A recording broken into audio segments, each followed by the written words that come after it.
Authorities in the French overseas territory of Mayotte have announced a nighttime curfew to prevent looting in the aftermath of Cyclone Chido. The strongest storm to hit the islands in almost a century left at least 22 people dead, but authorities fear hundreds, possibly thousands of people have been killed. Days after the worst natural disaster in Mayotte's recent history, the archipelago is still covered in the ruins of homes and businesses. The French government says daily flights are bringing military personnel, along with food, water and medicine.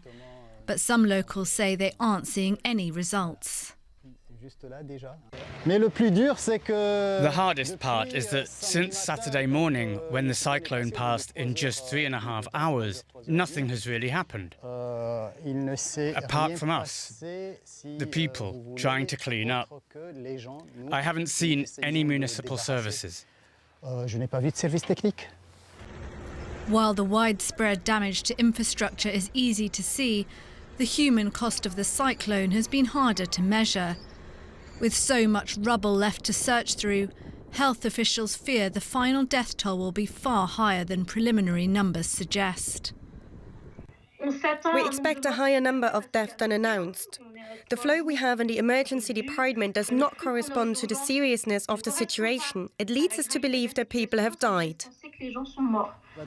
France's President Emmanuel Macron is due to visit this week. A symbolic visit that many in Mayotte and in mainland France say should have come sooner. We can get more from journalist Daniel Brown in Paris. Welcome, Daniel. 4 days after Chido struck, estimates of the number of dead vary widely. What are you hearing? Well, I'm hearing that it's an island where people should be aware that it's, despite being less than half the size of Berlin, it's dominated by rugged, hilly terrain that's difficult to navigate, especially when the roads and bridges have been damaged by the cyclone. Many communities in Mayotte are located in remote areas, especially in the north, that are hard to reach. And they are the most affected by the cyclone. Authorities and aid organizations are working to clear these roads, restore communication networks, and deploy additional personnel to overcome these challenges. We managed to reach people, so this is what we do know. There has been some looting in some areas, and that's created a sense of insecurity for both residents and relief workers. And the first curfew was imposed last night to prevent this extending. I can detail that if you want. We also know that displaced people, and they number as much as a third of the 320,000 Mayotte inhabitants, are hesitant to use these emergency shelters, and many are undocumented, and they fear both the police and the insecurity. Right, and you mentioned the looting there. What was going on that caused this curfew to be installed? Well, it seems that the entire island of Mayotte has been put on this first curfew between 10 p.m. and 4 a.m. And that's because the people are experiencing heightened tensions and civil disturbances. Le Monde Daily here is reporting a rise in lawlessness, including looting and violence.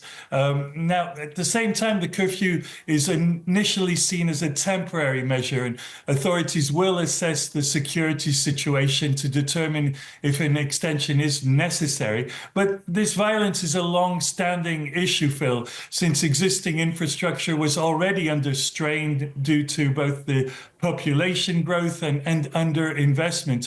And it left the island less prepared for a disaster of this magnitude.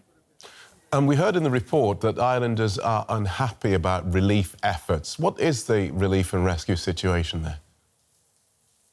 Well, yeah, there is a dire need for food, clean water, medical supplies, and a shelter for the displaced. The problem here is that the island's ports, which are vital for the importation of goods, have been severely impacted, and some have been damaged or blocked by debris and this ongoing unrest. And that's been hindering the flow of essential supplies, including food, medical aid, and fuel. But yeah, as you say, some local residents feel the government's response has been slow and insufficient, particularly in addressing these immediate needs of the population. And this sense of neglect by Paris has led to public frustration with demands for more direct assistance, faster interventions, and this despite the outgoing government sending some aid, including military and police reinforcements. OK, thank you for that, Daniel. Journalist Daniel Brown in Paris. Thank you.